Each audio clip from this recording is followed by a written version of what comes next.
On était donc dans 2 bus différents et dans chaque bus on avait une vingtaine de personnes. Quand on a entendu un énorme bruit comme une grue qui s'effondrait, on a vu un nuage de poussière derrière nous. J'ai réalisé que ma femme était dans le bus. Je me suis faufilé dans la foule et là j'ai vu ma femme qui était à quelques mètres du bus par terre allongée.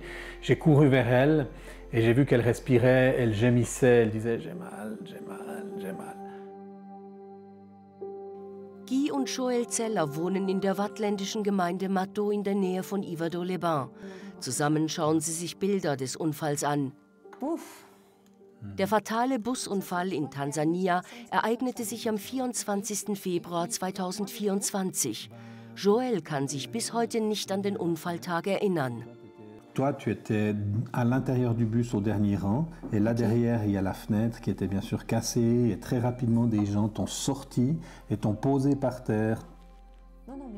Bei einem Lastwagen versagen die Bremsen, woraufhin der Chauffeur mit seinem Truck mehrere Fahrzeuge und Busse zusammenquetscht. 25 Menschen sterben. Im Bus von Joël Zeller befinden sich 20 Personen, 8 davon überleben.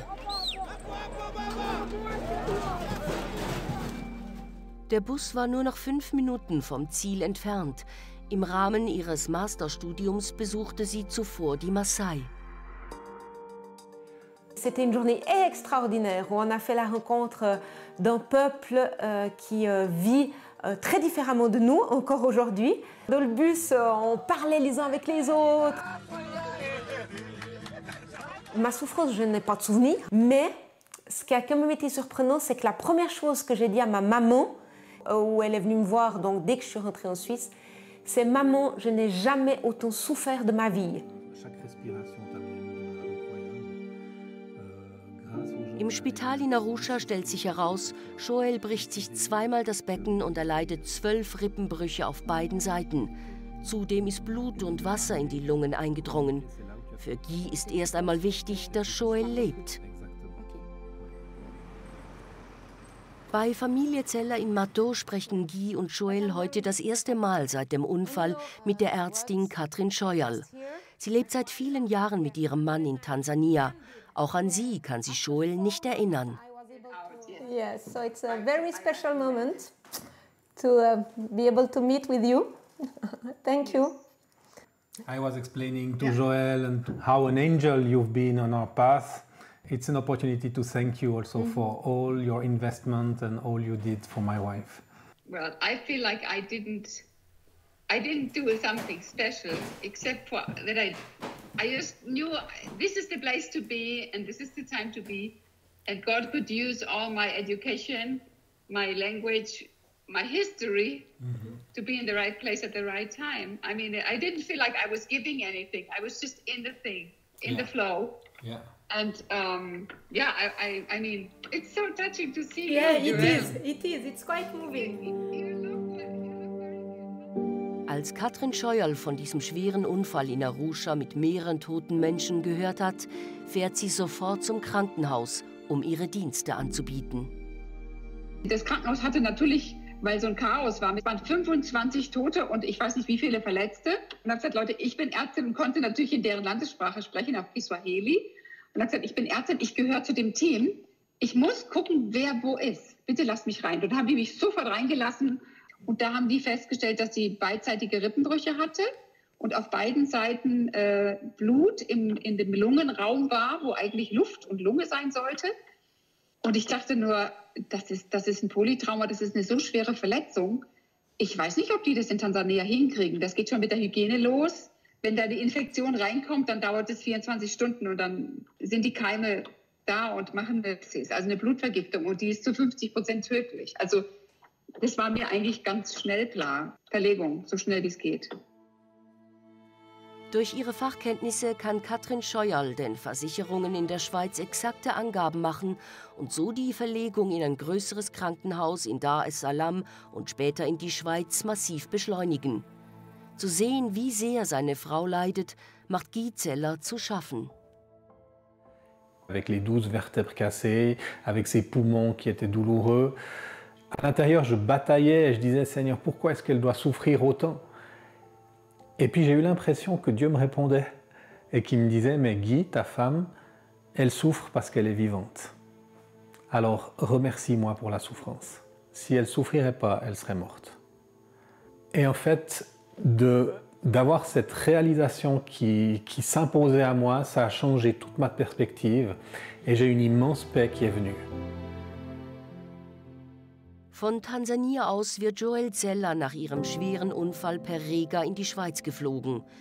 Guy Zeller ist voll Lob über die Professionalität der Rega-Crew. Die Vorbereitungen in Tansania auf den Flug waren alles andere als einfach. Auch ist nicht sicher, dass Joel den Rückflug überlebt. In der Schweiz wird Joel ins Universitätsspital Juif in Lausanne gebracht, eines der besten Spitäler weltweit. Joel wird erfolgreich operiert. An die Zeit hier kann sie sich wieder erinnern.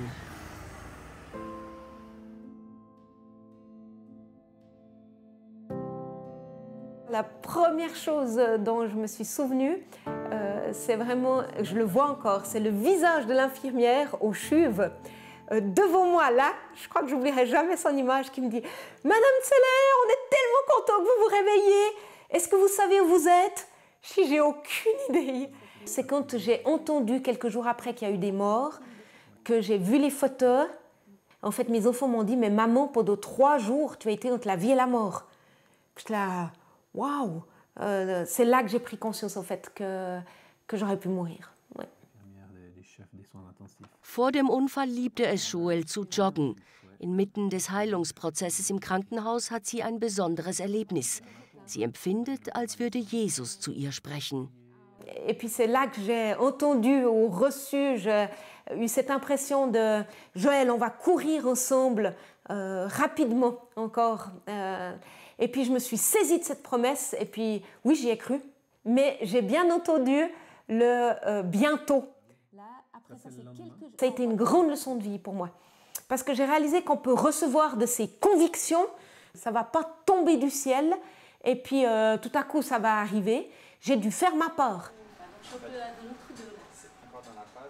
Nach ihrem Spitalaufenthalt beginnt Joel so bald als möglich mit der Physiotherapie. Begleitet wird sie dabei vom Therapeuten Circeo Junior. Elle a subi un gros accident, on connaît très bien son histoire. Je lui dis toujours que maintenant il faut qu'elle fête 2 fois, donc son anniversaire et puis sa 12e naissance. Et puis moi, ce qui m'impressionne le plus, c'est vraiment sa capacité de se relever d'une difficulté. On ne s'attendait pas si vite de la voir comme ça. Et puis ce qu'on était toujours impressionné à elle, c'est que l'évolution, elle était exponentielle. Ce n'était pas linéaire, c'était vraiment un truc incroyable. Oui, je souffre encore quotidiennement, en fait, à chaque respiration. Ça fait partie de la réalité. Il y a eu une progression fulgurante et super rapide. Et puis maintenant, on est plutôt sur un plateau. Et puis, il faut que j'accepte.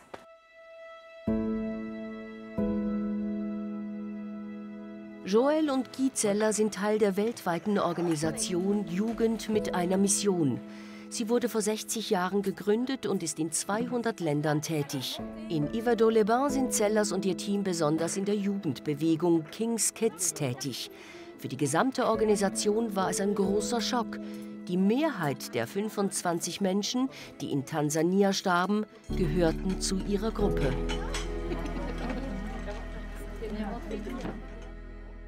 C'est le plus gros accident qu'on ait jamais eu au sein de notre mission. Et la nouvelle a fait le tour du monde très rapidement. Les gens se sont mobilisés pour prier. Des responsables ont afflué à Arusha pour accompagner les survivants.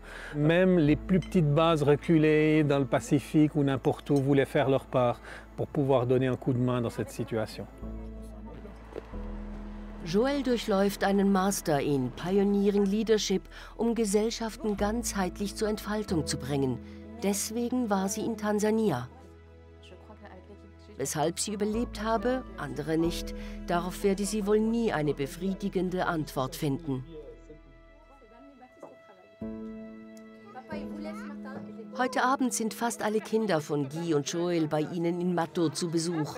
Alle waren sie an einem Hochzeitsfest von Freunden, als der Unfall geschah.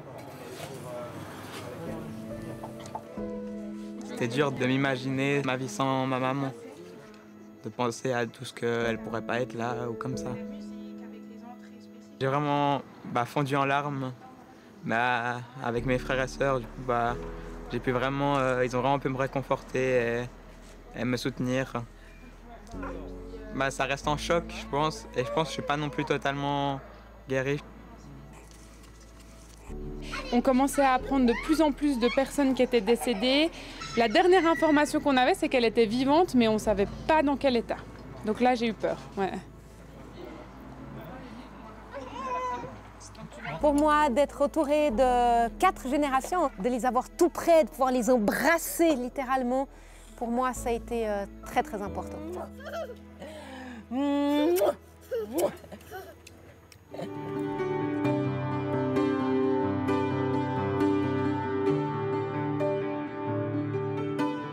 Guy Zeller erzählt uns, er sei richtig müde von den letzten Monaten. Je suis un introverti, donc j'ai de la peine parfois à connecter avec mes émotions, à savoir ce que je ressens. Mais quand je me mets au piano, c'est comme si mes émotions, elles sortent à travers mes doigts. Et puis j'aime bien chanter, j'aime louer Dieu. Et puis c'est pour moi le meilleur moyen d'épancher mon cœur quand il y a de la souffrance. Les questions, elles nous aident à grandir dans la confiance. J'ai appris à vivre avec les questions, mais pour moi, une de mes priorités, c'est de connaître Dieu.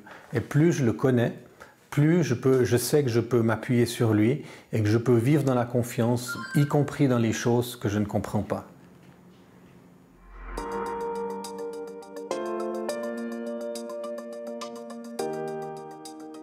Am frühen Morgen treffen wir Joel Zeller nicht zu Hause an, sondern auf einem nahegelegenen Feld.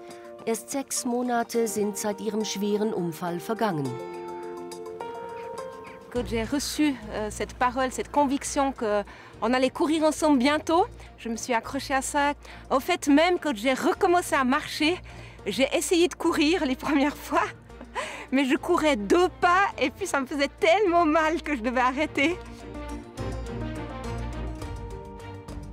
Pour moi, Jésus, c'est un ami avant tout. Mon grand frère aussi, dans le sens où pour moi, j'ai de la peine à imaginer la vie sans lui maintenant. Le fait de savoir qu'il est là, qu'il m'entend, qu'il m'accompagne, mais aussi qu'il me parle, c'est ça. La vie imprévisible, pour moi, je dis « oh oui, alors ça c'est sûr ». Et puis en même temps, heureusement, je crois honnêtement que je suis contente de ne pas savoir ce qui va arriver. Je me dis « mais je suis prête à vivre la journée qui est là devant moi ».